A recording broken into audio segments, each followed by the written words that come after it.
Le logiciel Scratch est un logiciel qui va permettre de créer vos propres programmes.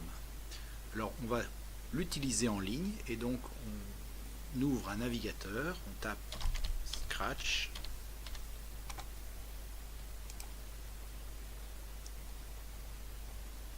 C'est ce lien-là, scratch.mid.edu, qu'on va utiliser et on arrive sur la page d'accueil et on va faire créer.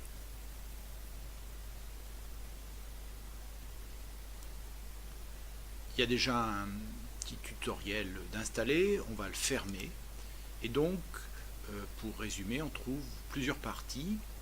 Une partie dans laquelle on trouve des menus, une autre partie qui est une fenêtre dans laquelle on va trouver des instructions qui sont classées par ici tous les mouvements sont en bleu, les apparences, le son, les événements, etc.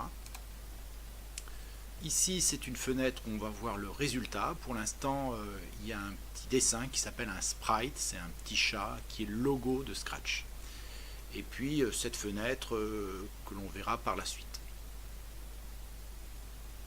Pour prendre en main le logiciel Scratch, on va créer une petite animation qui va se voir dans cette fenêtre. Alors, on va commencer, l'idée c'est de faire déplacer le petit chat vers la droite. Pour faire ça, on va avoir besoin d'un événement qui va déclencher le programme. Et cet événement, c'est l'appui sur ce petit drapeau vert.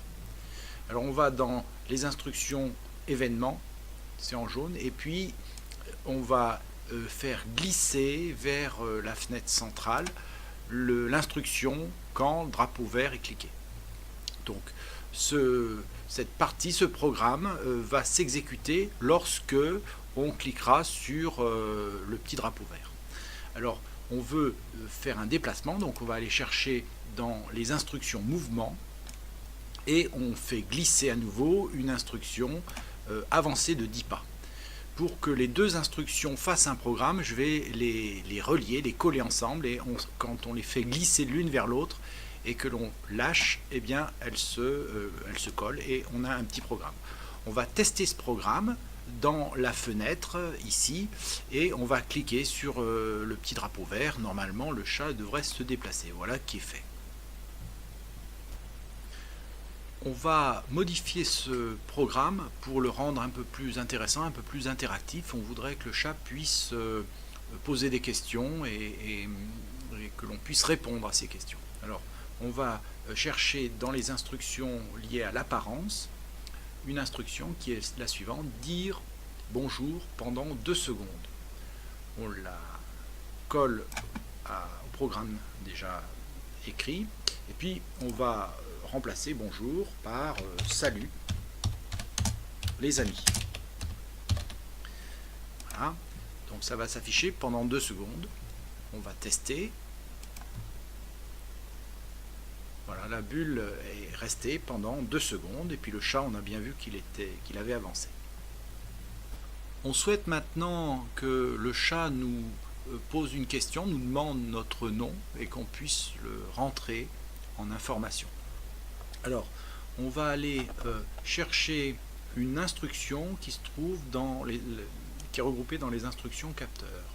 C'est celle-ci: demander what's your name et attendre. Donc cette instruction va demander quelque chose. Alors par exemple ici c'est le nom. On va dire quel est ton nom. Et elle va attendre la réponse. On teste.